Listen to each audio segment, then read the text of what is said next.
এই মেট্রো রেলে কি আমি চড়বো? শুধু আমরা সরকার চড়বে? শুধু আমাদের মন্ত্রীরা চড়বে, না সাধারণ জনগণ চলবে? সেটা আমার প্রশ্ন। আন্দোলন, কোটা বিরোধী আন্দোলন। এরপরেও হাইকোর্ট, উচ্চ আদালত রায় দিল। আমরা বারবার কথা বলেছি, বোঝাতে চেষ্টা করেছি।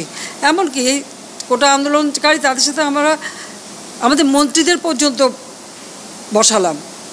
একটা কথা বলে যায়, ফিরে যায় আরেকটা করে। আচ্ছা, কোটা সংস্কার হবে, আপিল করলাম, উচ্চ আদালত সিদ্ধান্ত দেবে। সেই জন্য পর্যন্ত তো ধৈর্য ধরতে হবে। যে কোনো নাগরিককে তো আইন আদালত মেনে চলতে হবে।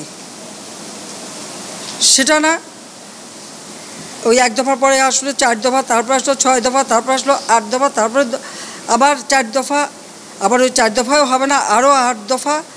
এইভাবে এমন একটা পরিবেশ সৃষ্টি, আর সেই সাথে সাথে এই ধ্বংসযজ্ঞ, মানে এই ধ্বংসযজ্ঞটাকে সুযোগ সৃষ্টি করে দেওয়া। ক্ষতিকার হলো আজকে মেট্রো রেল বন্ধ। কারণ এই স্টেশন যেভাবে ধ্বংস হয়েছে, এটা সম্পূর্ণ ডিজিটাল সিস্টেম, ইলেকট্রনিক সিস্টেম, সম্পূর্ণ মডার্ন। এটা তো কতদিনের ঠিক হবে আমি জানি না, কিন্তু কষ্ট পাবে তো মানুষ। আপনারাই কষ্ট পাবেন, দেশের মানুষই কষ্ট পাবেন, এই ঢাকা শহরের মানুষই কষ্ট পাবেন। ঘন্টার পর ঘন্টা আবার ট্রাফিক জ্যামে পড়ে থাকতে হবে, আবার কর্মস্থলে পৌঁছানো, আবার ফেরত আসা, দীর্ঘ সময় লাগবে, এবং ওই বসে ট্রাফিক জ্যামে কষ্ট পাওয়া। আপনাদের কষ্ট লাঘব করতে চেয়েছিলাম, তা আমি আপনাদেরকেই বলবো যে এই কষ্ট আমি লাঘব করতে চেয়েছি। এই কষ্ট আবার যারা সৃষ্টি করলো,